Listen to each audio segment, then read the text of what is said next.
Noxolokivit, the Premier of the Northern Cape, Honorable Zamani Swal, the Chair of the PSC or the Acting Chair of the PSC, and the Acting DG and the team, and the support staff who are starting with our meeting of today. Can Masi flight the agenda of today?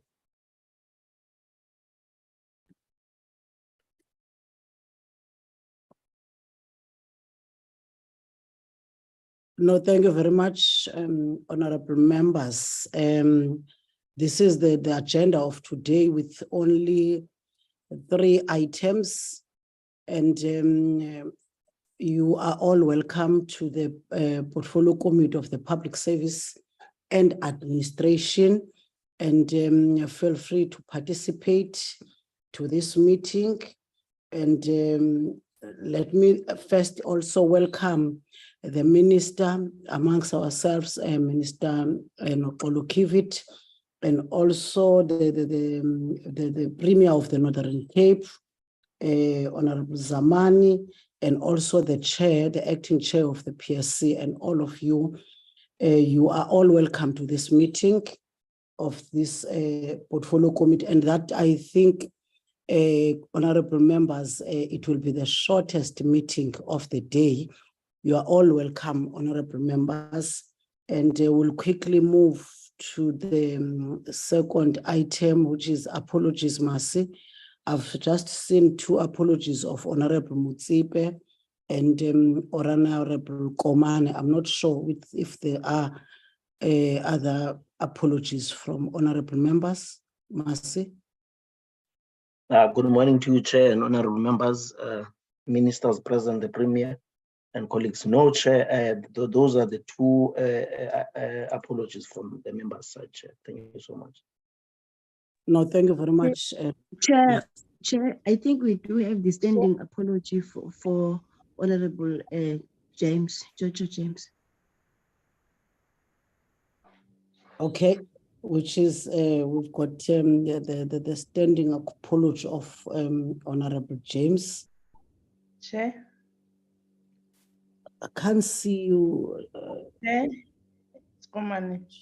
Oh, Komane. Yes, Honorable Komane. Oh, you are here. I'm here, Chair. I'm not well, but I'm joining the meeting. I will tell us when I'm not copying. No, thank you very much, Honorable Komane, and we are wishing you well. I can see there's a hand of Honorable Bukiwe Sangu. Good morning, Chair. I am raising the hand on behalf of Minister. She is still having a problem with the connectivity, but she will come in as soon as that is sorted out. Thank you. And I thought that Bukiwe will start with the Minister for her opening remarks. Okay, that's fine.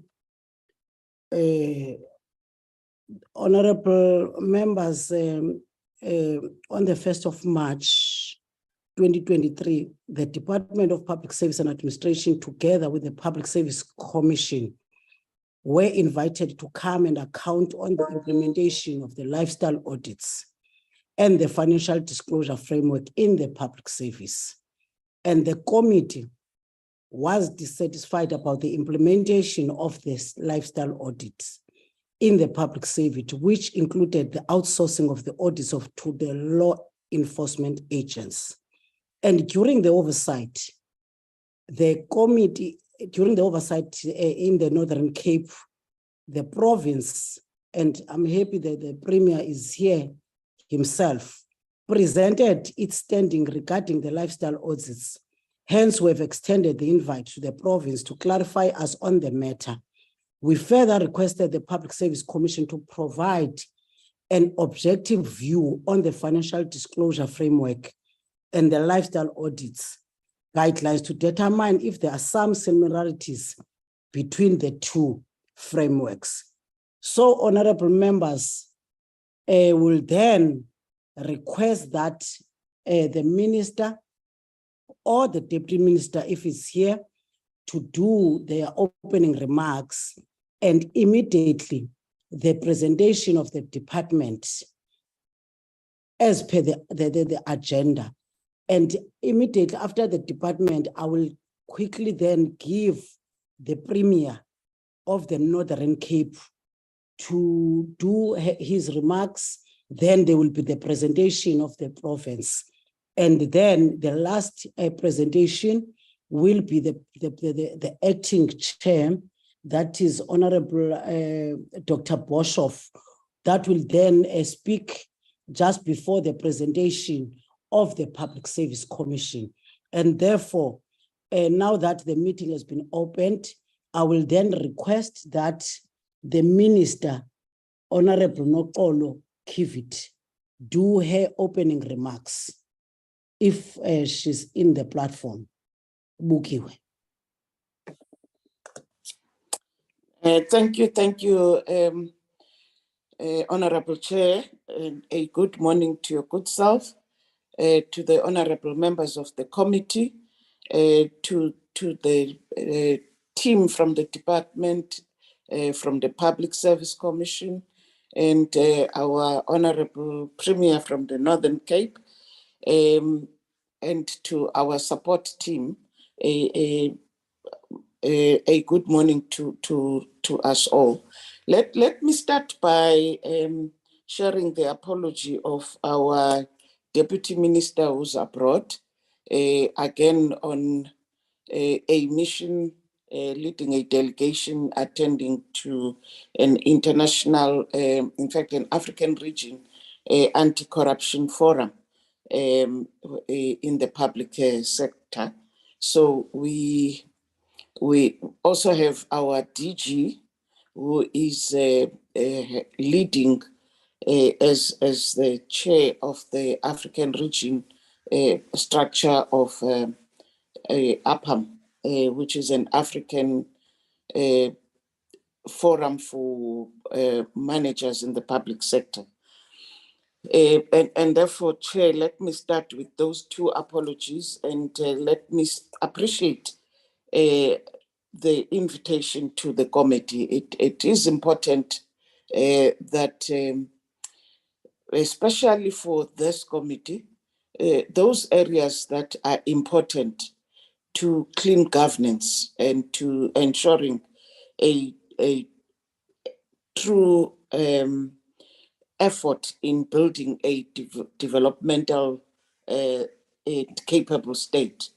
These steps of ensuring that our frameworks, our procedures, our policies are clear, as well as do give meaning to an accountable public service that is transparent in its operations, but most importantly, that is ethical in behavior. Chair, I'm not going to go deep into the presentations. There are people here who will be dealing with the presentations, but mine is to say that this is indeed an important discussion, especially as we close the Workers' Month today, going into the Youth Month. With the high unemployment rate of youth and going into a month that we will be focusing our programs on youth, we also, as the department and the public sector, are looking at ensuring that in all we do, as we attract young people into the world of work, we also create an environment for them to get into a clean environment insofar as corruption is concerned. We would want to ensure that our systems and processes of ensuring good governance do have an impact on both the workers and the young people in general, because we would want to see a nation free of corruption. Let me therefore, Chair, also indicates that, the collaboration between the entities of government, especially the anti-corruption structures that have been created. It does yield results. Yesterday, we were receiving a report that the companies that unduly claimed from the test, that is, that unemployment fund that was intended to help people during COVID. Those companies were made yesterday to sign acknowledgement of debts because they must return those funds to the fiscus. And close to 100 million will be returned.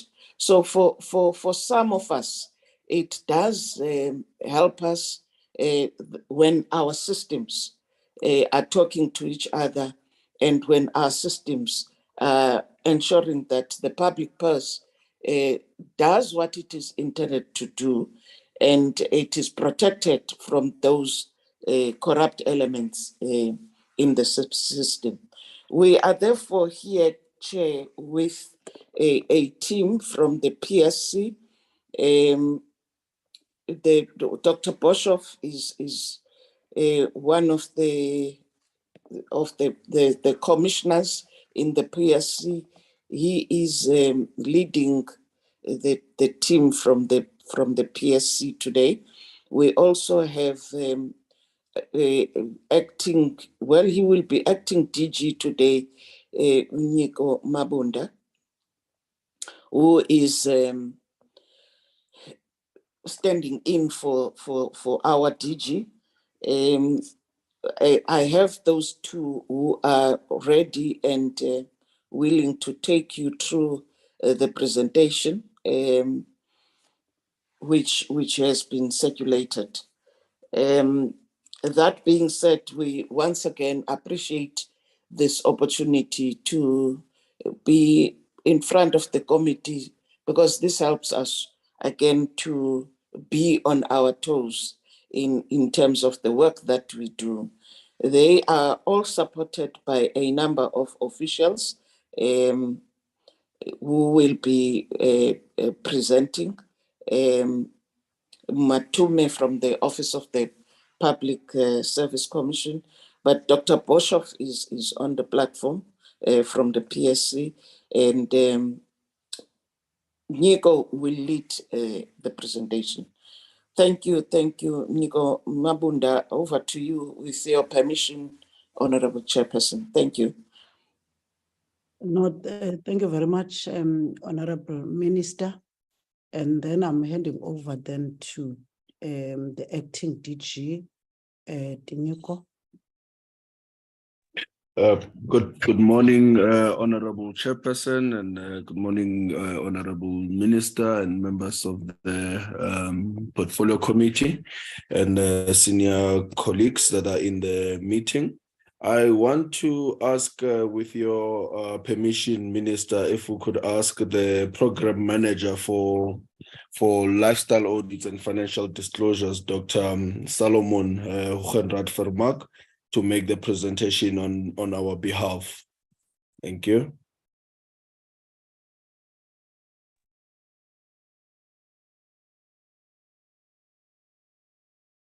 Good morning, Chairperson, Minister, honorable members. Am I audible? And do you see the screen?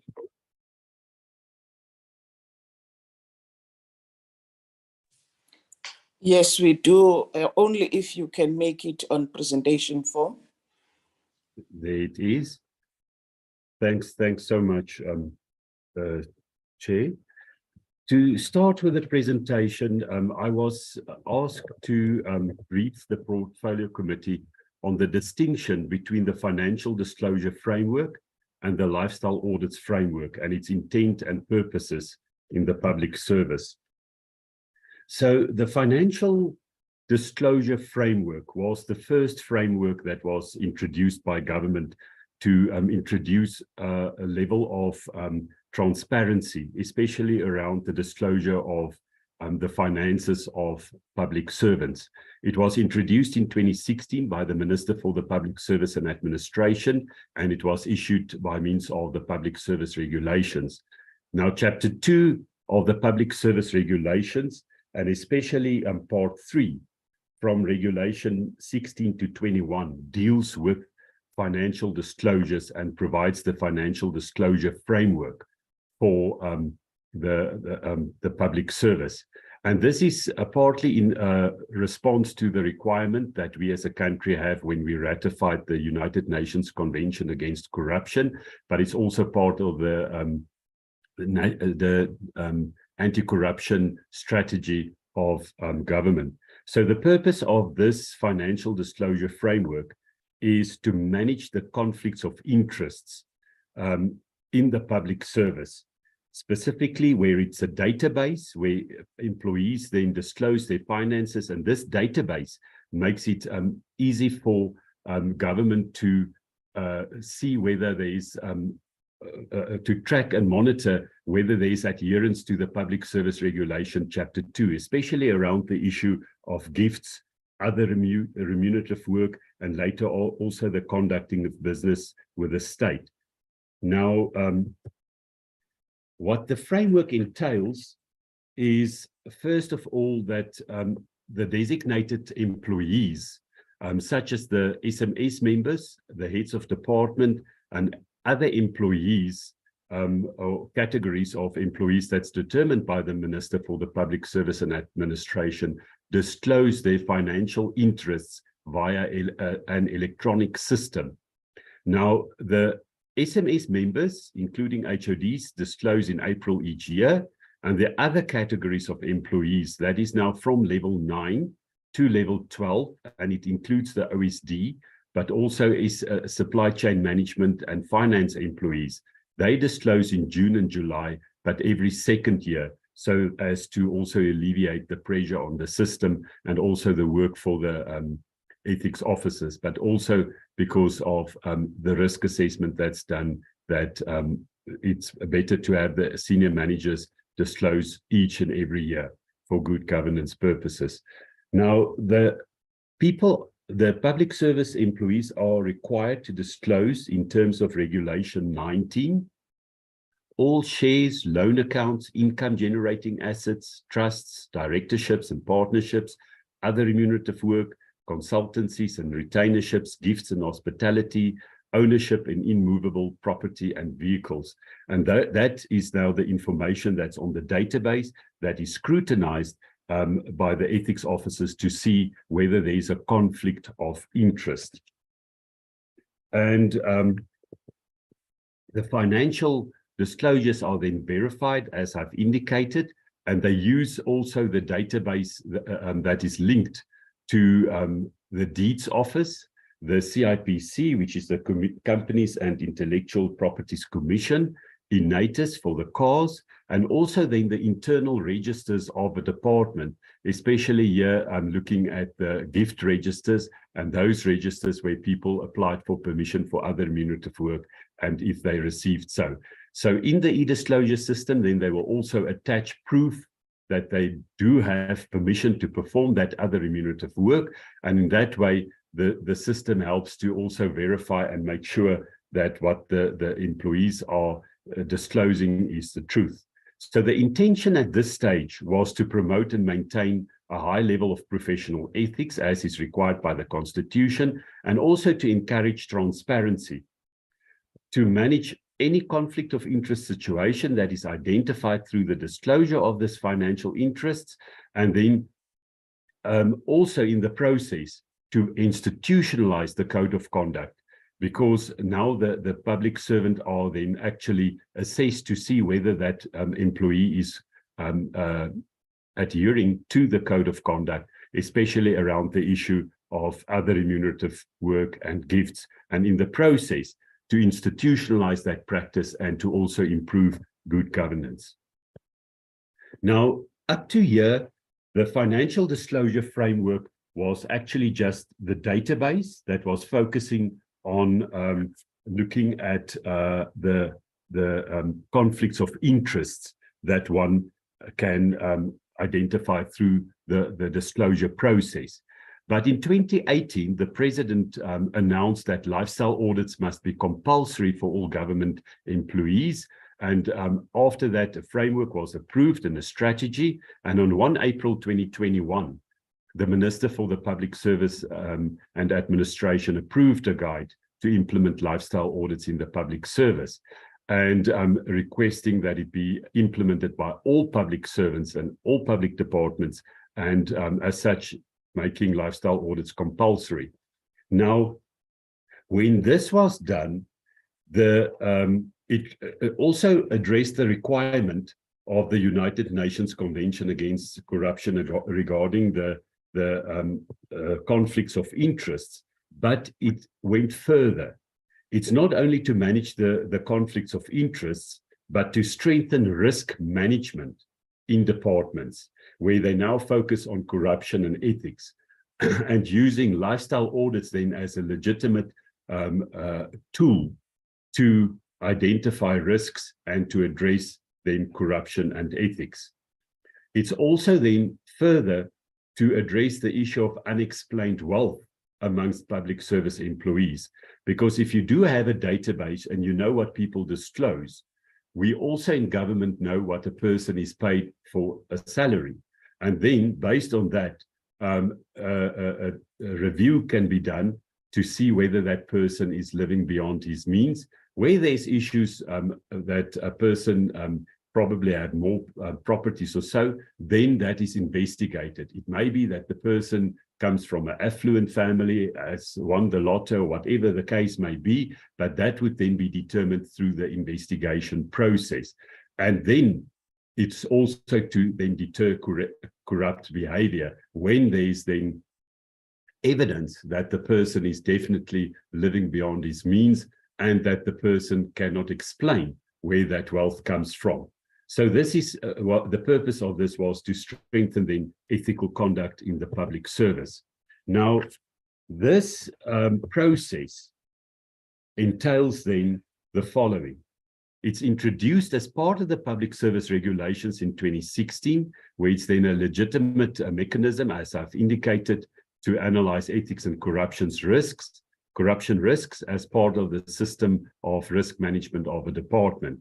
It's decentralized, where only the departments can do lifestyle audits.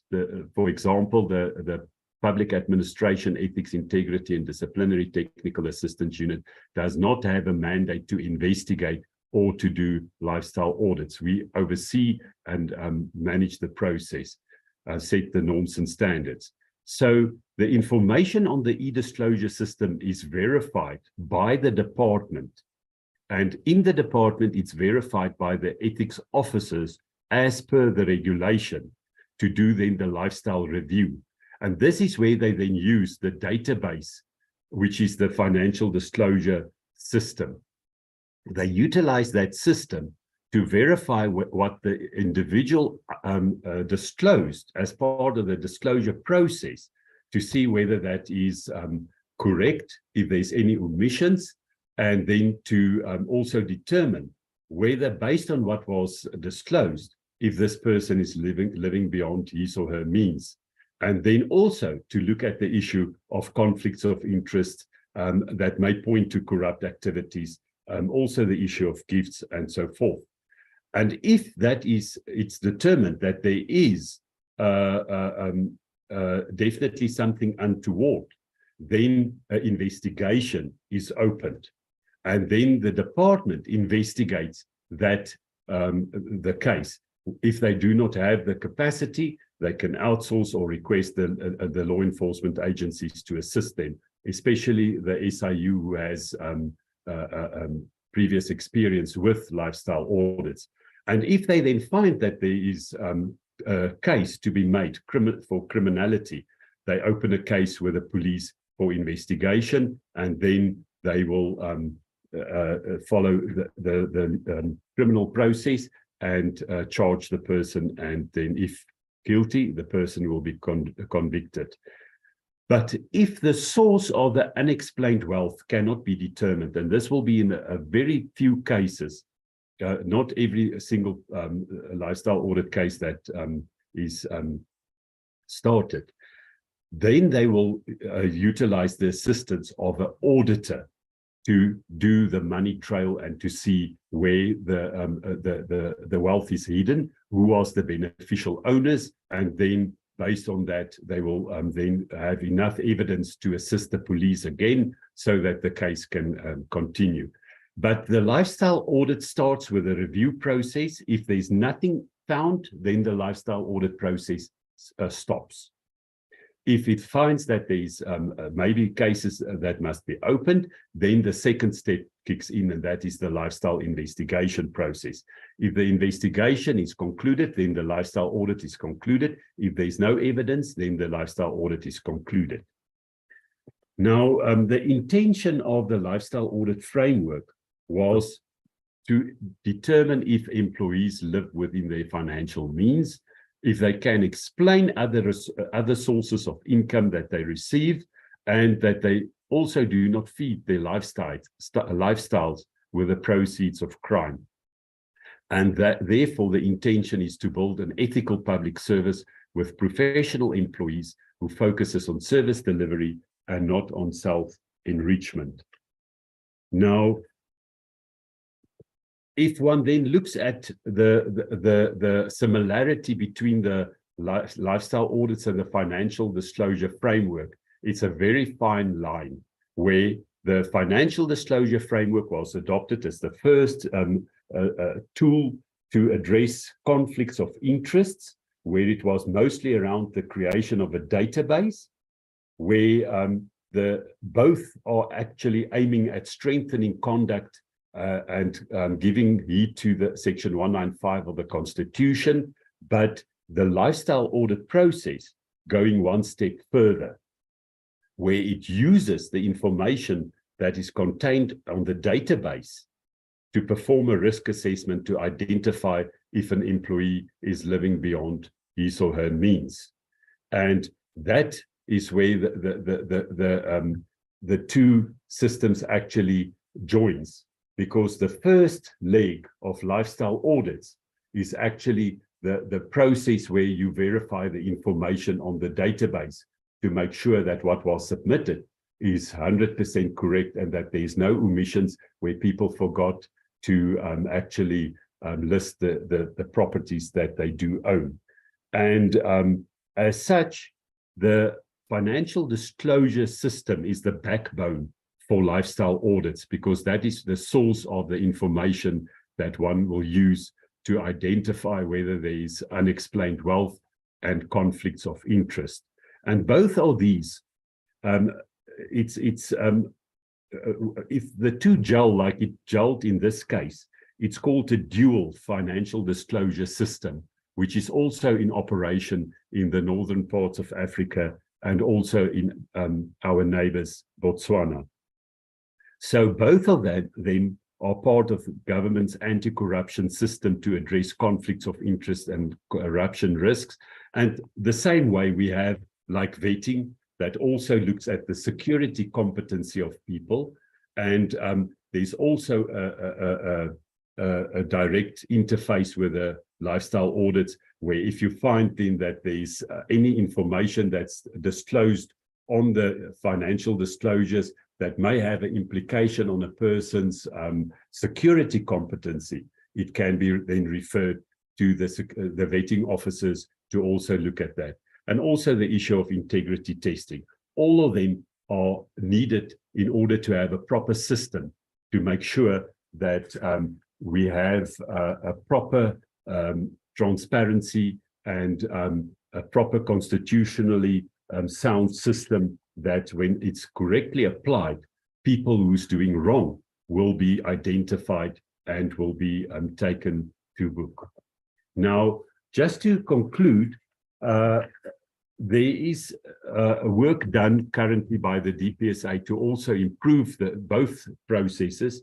The one is the financial disclosure or declarations, and that is where we have identified the last 10 years, the SMS members, the disclosure rate is very high The last 4 years, it's 98%, with only those who's incapacitated or in hospital, so that can definitely not complete the form that makes up for the last 2%. And then also we introduced new categories from last year, and there's still some challenges to improve. We're currently at 64% for the non-SMS members, but we have identified those processes, those departments with challenges, and we are providing them with workshops. And also during the submission period, we do hands-on assistance where we register their members on the e-disclosure system. It's unfortunately still a manual-driven system, but we also deregister those that left the system and are no longer part of the statistics, so that at the end of the period, the information is tallied and correct. Then also those officials who do not disclose the financial declarations, they are advised to discipline the officials. And if they don't do that, we forward non-compliance letters to the relevant departments. And where there's non-compliance even thereafter, there will be minister-to-minister letters to request that disciplinary steps be taken. Then also we have started with the engagement with the SIU to look at those departments who did not do lifestyle audits at all the last 2 years, which indicate a systemic weakness. And in that regard, that the SIU then focus on those departments to perform lifestyle audits. The indication is that they will not have the capacity to perform all the lifestyle audits, but certainly in terms of what they have identified as risk areas, they will intervene and assist.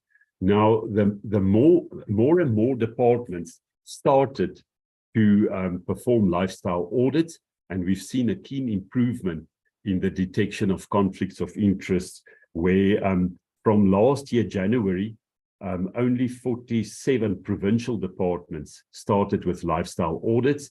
And in March this year, it already moved up to 89, with only 14 provinces still that is outstanding on lifestyle audits.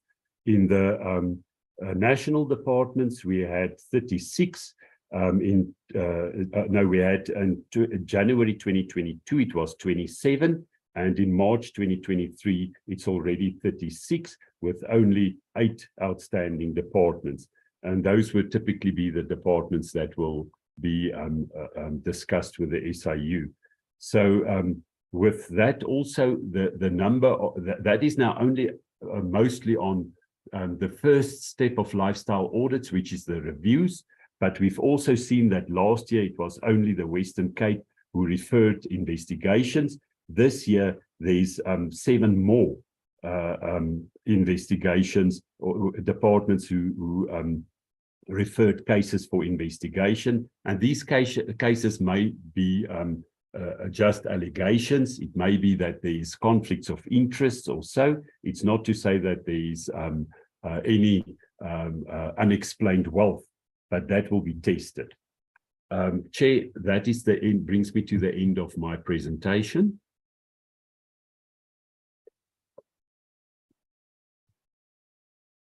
Thank you very much, Mr. Solomon, with your presentation. I will then quickly hand over to the Honorable Premier of the Northern Cape to do his remarks, and then the presentation from the province. Honorable Premier.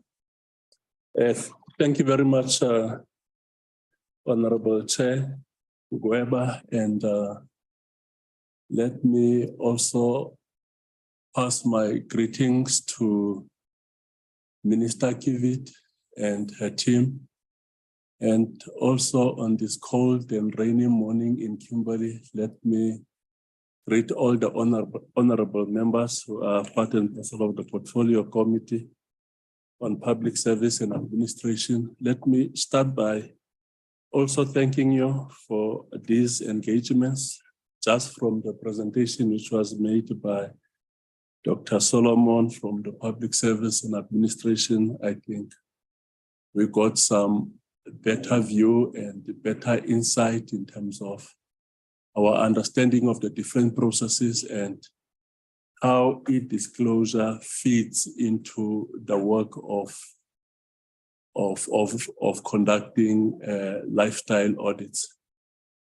We had our previous engagement with the portfolio committee here in Kimberley, and when I got the notice of this meeting, I thought it would be an in-person meeting like the last engagements that we had. I missed this part on the agenda, which says it's a virtual meeting. So I came prepared for an in-person meeting, and because the last engagements which we had, it was quite enlightening and it was quite educative. And particularly when we are embarking on such a very sensitive and sometimes quite complex process around lifestyle audits. So thank you very much, Honorable Chair, for the invite, which we are very grateful of. I just want to say that the DG will actually carry the bulk of the presentation to the committee today, but there's just few things that I want to reflect, and which is totally in line with what Dr. Solomon has just highlighted with regards to the relationship of e-disclosure and as well as lifestyle audit. Is the fact that as the province, we have engaged the SIU.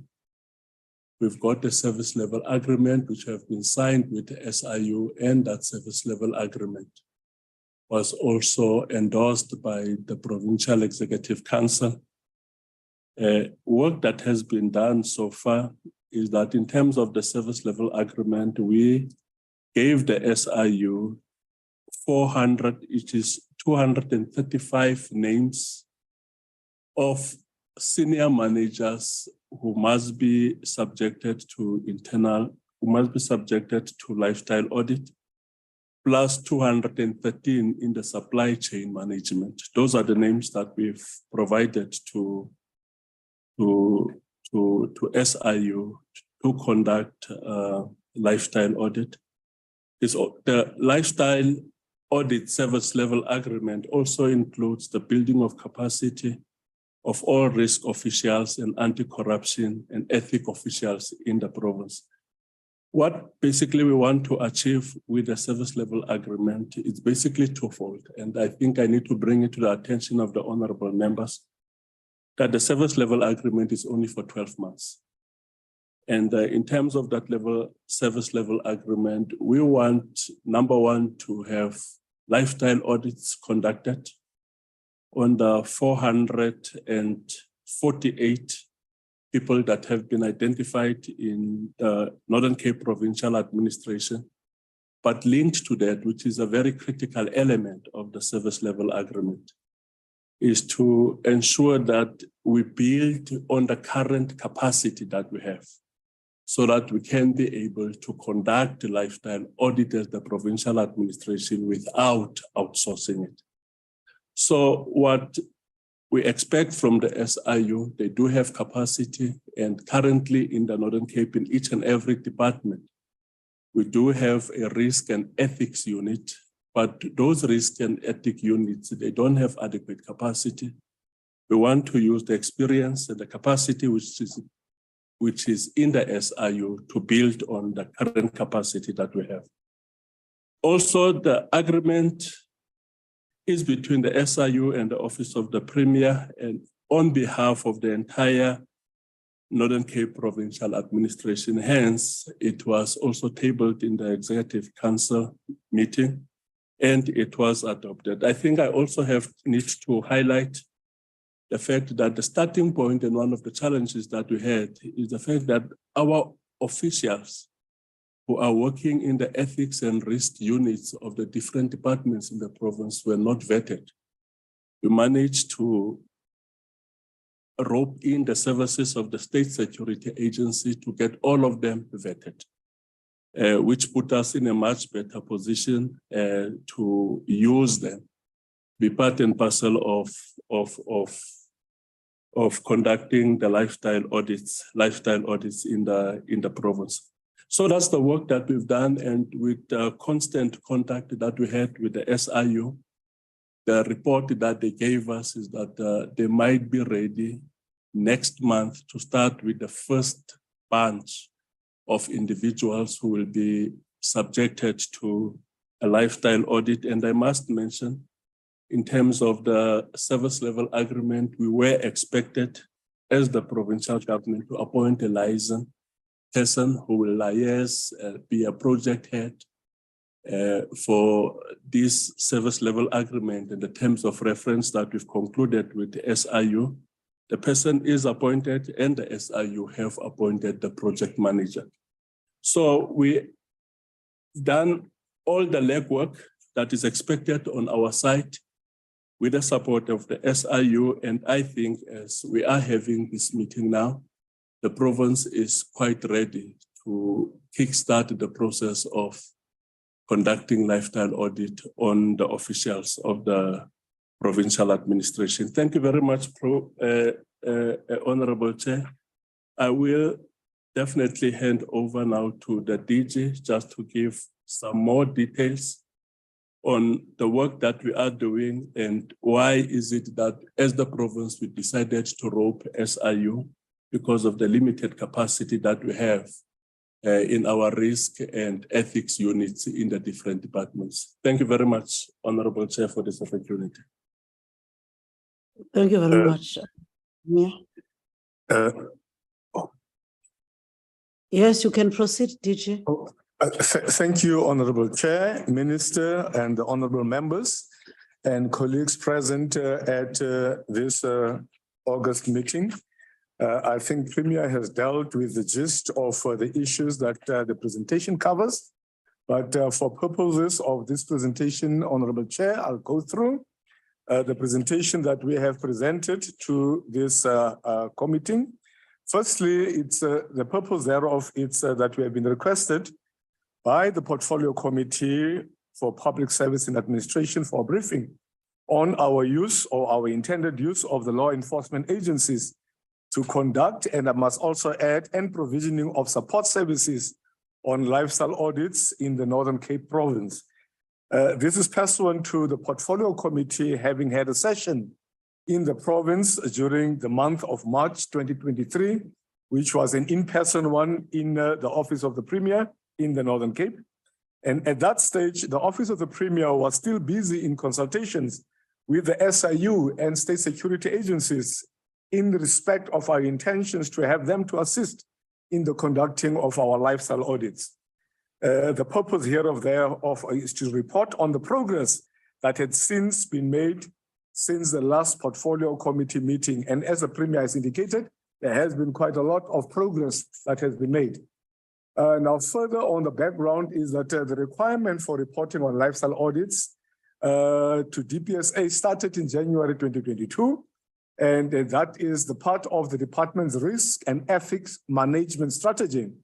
During this time, the department we did not have a risk officer, and we were busy with recruitment, and that recruitment was finalized during March 2022. And the requirement from DPSA was that officers of the Premier must consolidate the reports of all departments and government components within the province. And then an assessment was made. We made an assessment of the capacity that we have as within our risk officers in the provincial administration to conduct these lifestyle audits and report to DPSA. And Chair, once we were done with those assessments, we found that we were lacking to do that. What is currently in place? What have we done currently? I'll just wait. Oh, there we are. Can you just move the presentation to, yeah, there it is. Currently, there are fragmented reporting on the following, as my colleagues from DPSA, Dr. Solomons has just reported. There are financial disclosures to the Public Service Commission. We've got the Z204 security vetting that is done by state security, and that is for vetting our qualifications and so forth. But what also we have, as Mr. Hank has also, Dr. Hank has also indicated, ethics and risk officers have been managing what we have and what we call our e-disclosures. Some of these processes have backlogs, especially in the provinces, mainly as a result of capacity constraints in the several institutions. The methodology then that we have decided on, the process of lifestyle audits should go beyond the process already in place, such as e-disclosure processes that we have. We need to have relevant capacity to verify the lifestyle of an employee and make an assessment of that, whether it corresponds with the salary of that employee. Our risk officers in the departments currently do not have such capacity, and part of our methodology is for them to be trained to conduct these lifestyle audits in future, and that's why we are having this relationship with SIU.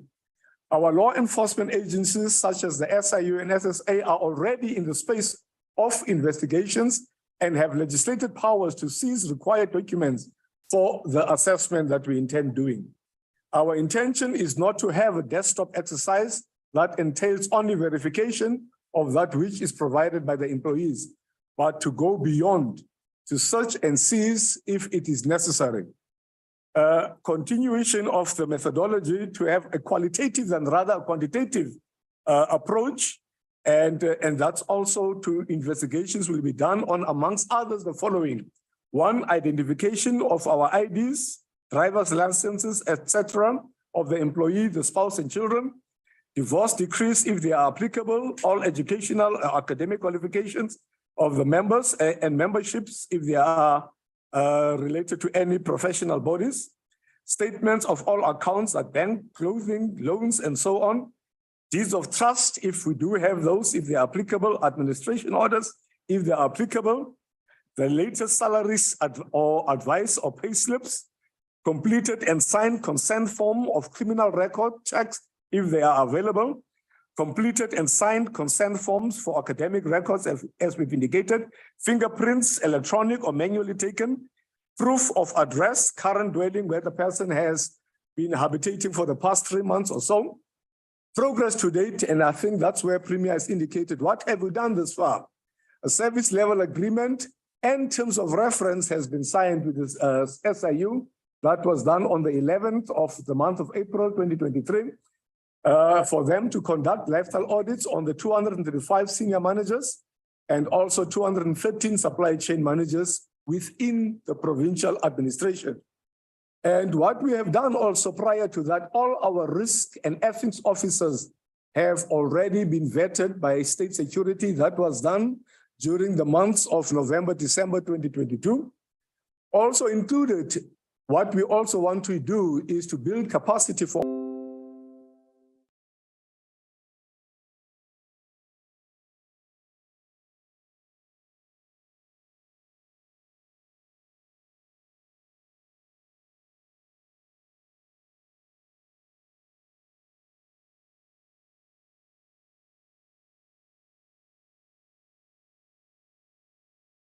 Recording in progress. From the SIU. We are also in consultation with the State Security Agency, who has indicated that they will be phasing out their assistance to the departments of vetting or verifying qualifications, and that will be taken over by the Office of the Premier with their assistance. Honorable Chair, we have engaged with Provincial Treasury to set aside funding for between 10 to 30 million rand for the project, because this is going to be invoice-based so that we ensure that there are no hiccups, that as soon as we are invoiced, we are capable of paying for the services that state security is going to be providing in conducting our lifestyle audits. Lastly, on monitoring, there is a steering committee that has been established under the leadership of myself, and this steering committee will use the terms of reference to track progress on the implementation of the project for the next 12 months. And that is the end of our presentation, Chair. Thank you. No, thank you very much, DG. And the next item is the PSC. I will hand over to Dr. Boshoff.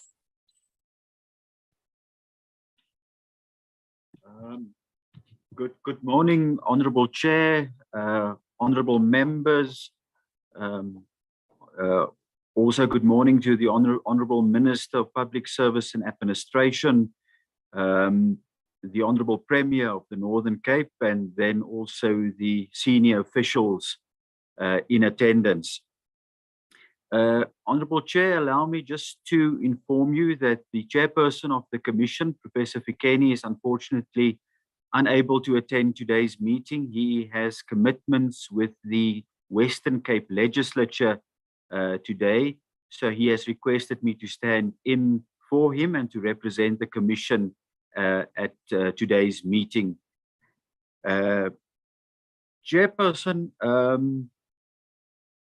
today, or allow me also just to indicate that I'm being supported by Mr. Matome Malatsi. He is a Deputy Director General at the Office of the Public Service Commission, and he will be responsible for presenting the specific research paper of the Public Service Commission and also making the presentation. Now, today, Honorable Chair and Honorable Members, the Commission will be presenting a critical analysis of the Financial Disclosure Framework and the Lifestyle Audit Guidelines. And as you are aware, as you know, Honorable Chair, the PSC is tasked with specific responsibilities with regards to the financial disclosures and the Financial Disclosure Framework. That process is contained in Chapter 2 of the Public Service Regulations. It is the law, Honorable Chair, Honorable Members, and SMS members are compelled to comply with those provisions contained in Chapter 2 of the Public Service Regulation. And the Public Service Commission has a specific responsibility in dealing with those financial disclosures. Now, in today's presentation, Honorable Chair and Honorable Members, we will specifically explain the PSC's responsibilities with regard to the Financial Disclosure Framework.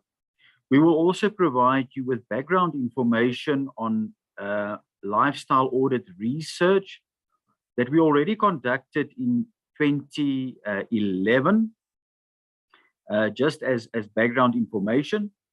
And then we will also provide you with information on a legal opinion that we received from the Chief State Law Advisor with regards to a potential role for the PSC in conducting lifestyle audits. That will be explained, and the challenges with regards to extending the PSC's role in also conducting lifestyle audits will also be explained to the committee. We will also be making specific recommendations with regards to lifestyle audits, specifically for the consideration of the Portfolio Committee.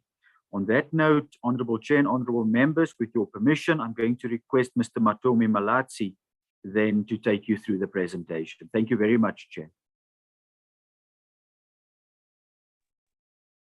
Thank you, Dr. Boshoff.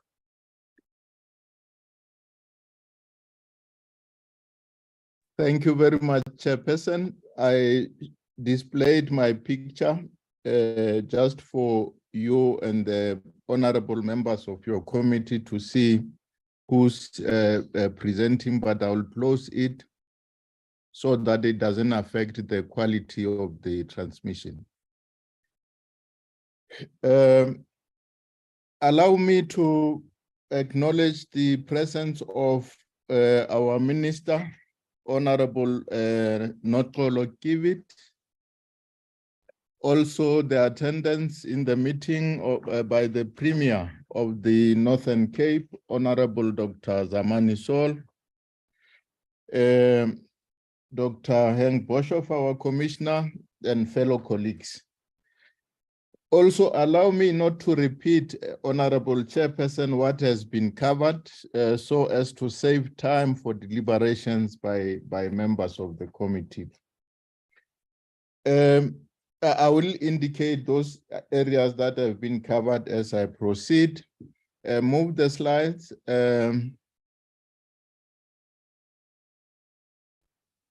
Past this one, it just reflect on which areas are we covering. With regard to the first two slides that are appearing on the presentation we have circulated, the point of emphasis there is that PSC assesses compliance with the requirements to disclose financial registrable interest by the SMS, members of the senior management service. So what we verify there as PSC is accuracy of the disclosure. We also verify compliance with this requirement. And where there is no compliance, we report to the relevant EAs, the ministers. We draw their attention and to the relevant applicable prescript that they need to take a specific actions mentioned in the regulation. Also, the accuracy of the disclosures is of utmost importance so that the disclosures do not just serve as a compliance issue. It serves to promote ethics in the public service. So whoever lies in these disclosures, as we disclose, they open themselves to dishonesty offenses, and they can be disciplined and they can be fired because dishonesty is a dismissible offense. I thought it's simple. I'm going to present this in a practical approach. What happens when we administer the financial disclosure framework and how it differs with the lifestyle audit. We will move now to the next slide, where I will indicate that the financial disclosure framework serves as a preventive measure. It prevents existence of conflict of interest in our administration. In other words, when our colleagues are busy with supply chain management processes, recruitment processes, they are required to disclose their interest and recuse themselves where appropriate. The lifestyle audit operates in the realm of detection as well as investigation of unexplained wealth. I will highlight how that pans out in a practical scenario.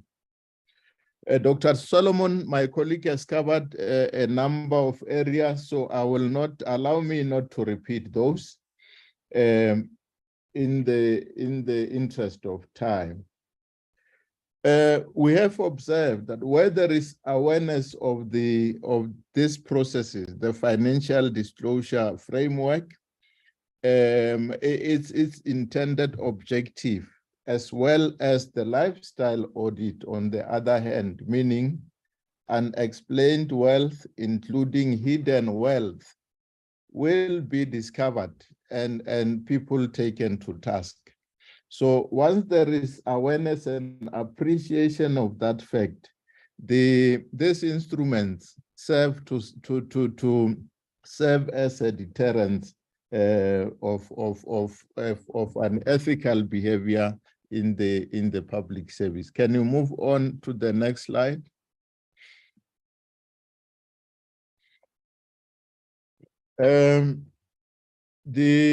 No, go back, please, go back, please, go back, please. Now, what happens, go back to the financial disclosure framework, just one slide before this slide. The employee, once it is found that an employee is a director of the company, it doesn't end there.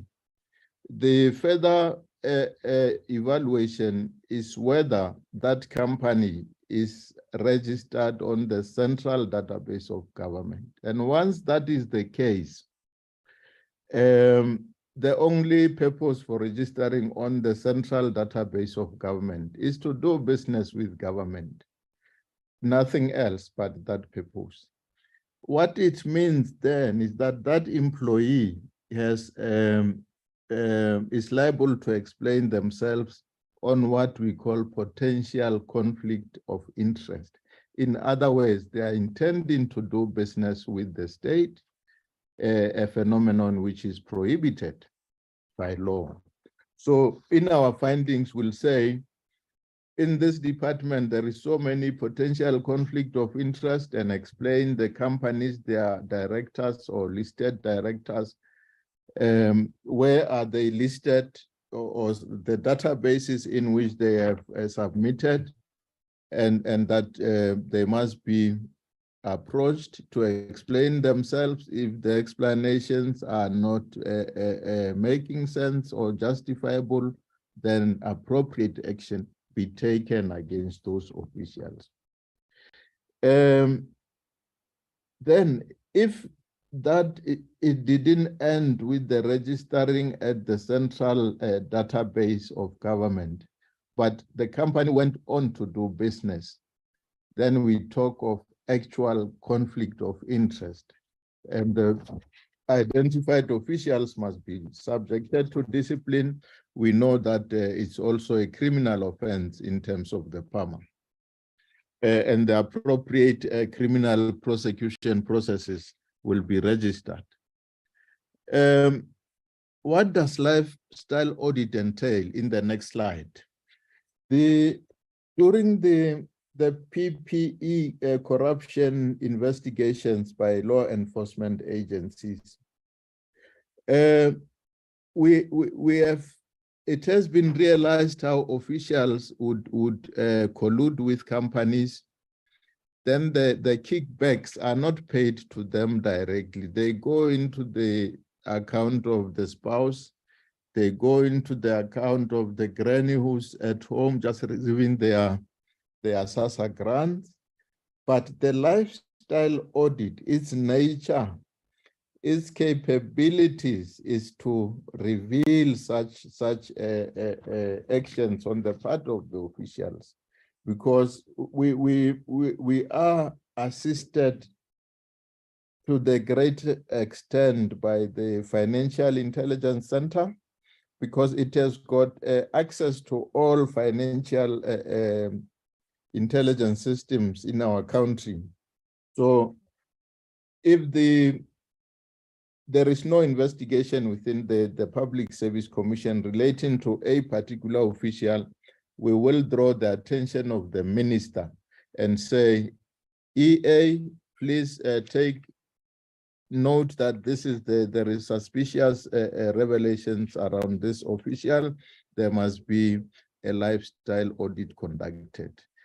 Or if it is a case that PSC is investigating, and we find that it relates to a maladministration of funds, maladministration of tender processes, we submit the request to FIC ourselves as the PSC to get a profile in the financial details of these people. What are the details? How many properties do they have? Which one did they buy? Being an old property, but there are huge enhancement like renovations occurring in those areas, because it is hard cash that maybe it is being used. It is not money that is going to go through this system. So there are also physical verifications that must happen, but supported by information available, both from the FEF, but as will also be supplied by the Financial Intelligence Center in our case. But in the case of law enforcement, as it was said, they would directly approach the they will have what we call section 205. Move on to the next slide. They will have a section 205 to summon the disclosure of certain records, which now the custodian of the records are compelled to provide those documents. Please move to the next slide. Yes, this slide where we highlight what the state law advisor has canvassed. We know we are a constitutional democracy.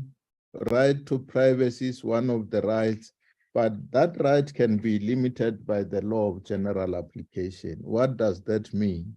It means where there is a particular law applicable, for instance, saying all officials are subjected to lifestyle audit, or there are certain disclosures to be made to the receiver of revenue, SARS commissioner, that right to privacy becomes excluded. If you are facing investigation, criminal investigation, or PSC investigation, that right to privacy become excluded. We ask for the information that must be provided, and profiling will be done, and just to make sure that there are no unexplained wealth that go unabated. We reflected on the sections the state law advisor has raised, just for honorable members to see the relevance of these provisions, and comparing that with the requirement